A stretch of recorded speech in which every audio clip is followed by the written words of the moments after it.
dan desain jabatan. Apa yang dimaksud dengan analisis jabatan? Analisis jabatan adalah fungsi manajemen sumber daya manusia yang berusaha memotret masing-masing jabatan dalam organisasi agar diperoleh informasi mengenai aspek-aspek penting jabatan tersebut seperti tujuan, tugas dan tanggung jawab, kondisi kerja, kompetensi, dan sebagainya.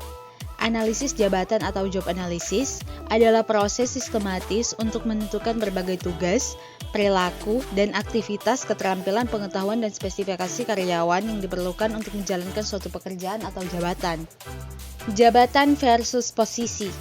Suatu jabatan terdiri dari sekelompok tugas yang harus dilaksanakan agar organisasi dapat mencapai tujuannya. Suatu jabatan bisa hanya diduduki oleh satu orang saja, seperti jabatan presiden dalam satu negara, atau bisa diduduki oleh banyak orang, sebagaimana halnya operator penginput data di suatu perusahaan besar atau kasir di pasar swalayan.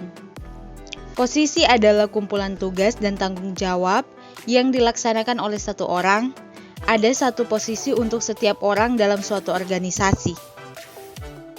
6 pertanyaan penting dalam analisis jabatan. 1. Tugas-tugas mental dan fisik apa sajakah yang dilaksanakan karyawan? 2. Kapan pekerjaan tersebut diselesaikan?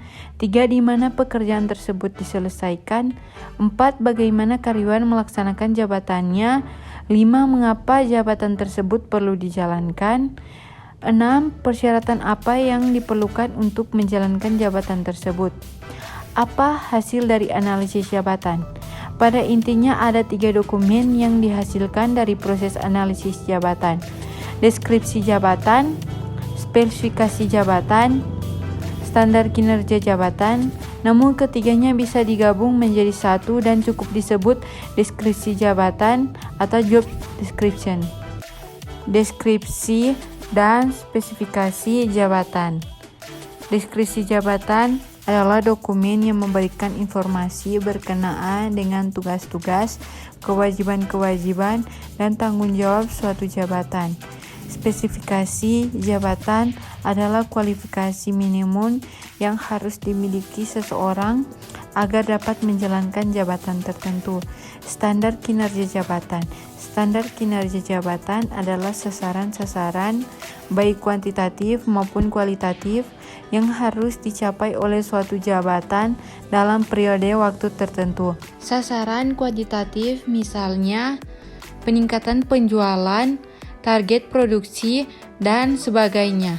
Sasaran kualitatif misalnya peningkatan keterampilan, perbaikan sikap dan perilaku, dan sebagainya. Metode pengumpulan informasi analisis jabatan, yaitu wawancara, kuesioner, observasi, log atau catatan, pemegang jabatan, dan kombinasi. Jenis-jenis data yang dikumpulkan dalam analisis jabatan. Pertama, aktivitas kerja.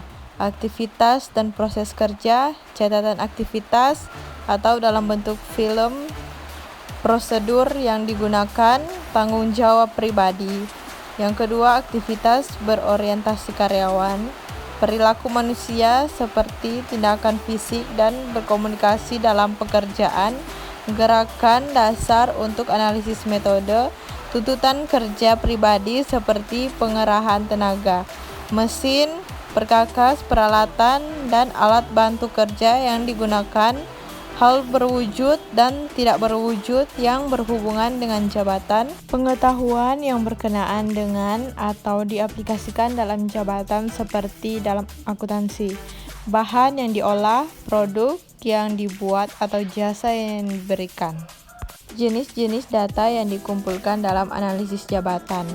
Hasil kerja, analisis kesalahan, standar kerja, ukuran kerja seperti waktu yang dibutuhkan untuk sebuah tugas konteks jabatan, jadwal kerja, insentif finansial dan non-finansial, kondisi kerja fisik, konteks organisasional dan sosial, persyaratan pribadi untuk jabatan, atribut pribadi seperti kepribadian dan minat, pendidikan dan pelatihan yang dibutuhkan, pengalaman kerja.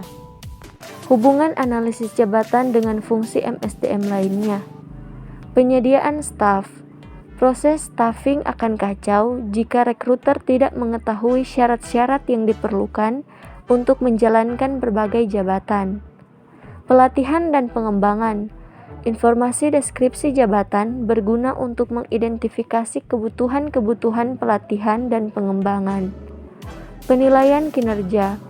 Para karyawan harus dievaluasi berdasarkan seberapa baik mereka menyelesaikan tugas yang ditetapkan dalam deskripsi jabatan mereka. Kompensasi. Perlu diketahui, nilai relatif jabatan tertentu bagi organisasi kompensasi finansial yang layak bisa ditetapkan untuk jabatan tersebut. Keselamatan dan kesehatan. Informasi yang diperoleh dari analisis jabatan juga berguna untuk mengidentifikasi masalah-masalah keselamatan dan kesehatan yang mungkin terjadi. Hubungan kekaryawanan dan perburuhan. Deskripsi jabatan bisa memberikan standar evaluasi dan perbandingan bakat agar promosi, transfer, atau demosi karyawan bisa diputuskan secara objektif. Pertimbangan legal. Analisis jabatan yang dipersiapkan dengan baik bermanfaat untuk menunjang legalitas dari praktik-praktik kekaryawanan. Desain jabatan. Rancangan mengenai tugas-tugas dan tanggung jawab suatu jabatan yang disesuaikan dengan kebutuhan organisasi dan karakteristik orang yang akan menjalankan jabatan tersebut. Jabatan perlu dirancang sedemikian rupa agar pemegang atau pelaksana jabatan menjadi produktif dan mendapat kepuasan kerja.